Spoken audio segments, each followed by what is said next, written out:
Hello student, this Akash Sharma, you are watching my YouTube channel. Next topic में आपको balance sheet बताऊंगी students. तो मैंने पहले आपको ट्रेडिंग अकाउंट बताया, उसमें आप किस तरीके से डायरेक्ट एक्सपेंसेस डायरेक्ट इनकम डालेंगे।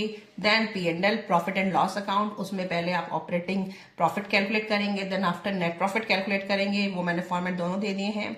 लास्ट में प्रिपेयर होती है फाइनेंशियल पोजिशन को जानने के लिए प्रिपेयर होती है balance sheet. Balance sheet as on 31 March, जो भी आपका ईयर है, आपको ऐसे ही बैलेंस शीट के लिए लिखना है। ठीक है, इधर आपकी लायबिलिटी आती है, इसको बोलते हैं क्रेडिट साइड। याद रखना स्टूडेंट, हमेशा बैलेंस शीट की जो भी ये लायबिलिटीज होती हैं ये क्रेडिट बोलते हैं इसको, और असेट्स को डेबिट। ठीक है, तो आपको इस तरीके से पता होना चाहिए, क्योंकि आप P&L अकाउंट बनाते हैं उसका डेबिट साइड ये होता है, लेकिन जब बैलेंस शीट प्रिपेयर करते हैं लायबिलिटी क्रेडिट होती है और असेट्स को डेबिट बोलते हैं। ठीक है, अब पहले लायबिलिटी देखो, current liability, long term liability and capital. आपको ये फॉर्मेट प्रिपेयर करना है। तो करंट लायबिलिटी, जिसे हम विद इन 1 ईयर में, जिसमें हम पेमेंट कर सकते हैं, कैश में कन्वर्ट कर सकते हैं। ठीक है, bank overdraft, bills payable, sundry creditor, outstanding expense, earned income, ये सारी हमारी क्या है, करंट लायबिलिटी है।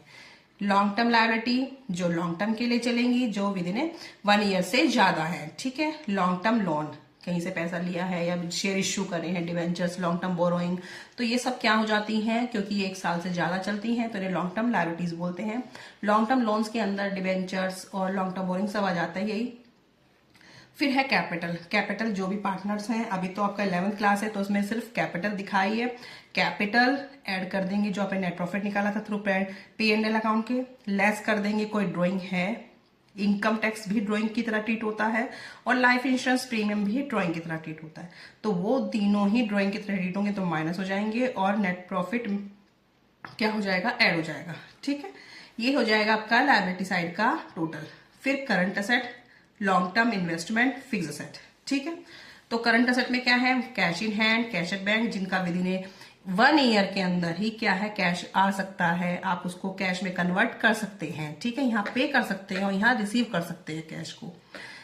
Bills receivable, short term investment, sundry debtor, debtor से पैसा 1 साल के अंदर ही आ सकता है, closing stock, prepaid expense, crude income. ठीक है, ये सारी करंट असेट्स होती हैं। लॉन्ग टर्म इन्वेस्टमेंट, कोई आपने इन्वेस्टमेंट किया है वो लॉन्ग टर्म के नाम से यहाँ पे आ जाएगा। फिक्स असेट, फिक्स असेट तो आपको पता ही है student, furniture, fixture, motor vehicle, plant machinery, land and building, patent, copyright, goodwill, ये सब किस में आ जाएंगी, फिक्स असेट्स में आ जाएंगी। ठीक है, टेंजिबल इंटेंजिबल दोनों असेट इसके अंदर ही आ जाती हैं, और इसका टोटल इक्वल आना चाहिए, तभी आपकी बैलेंस शीट सही होगी। ठीक है।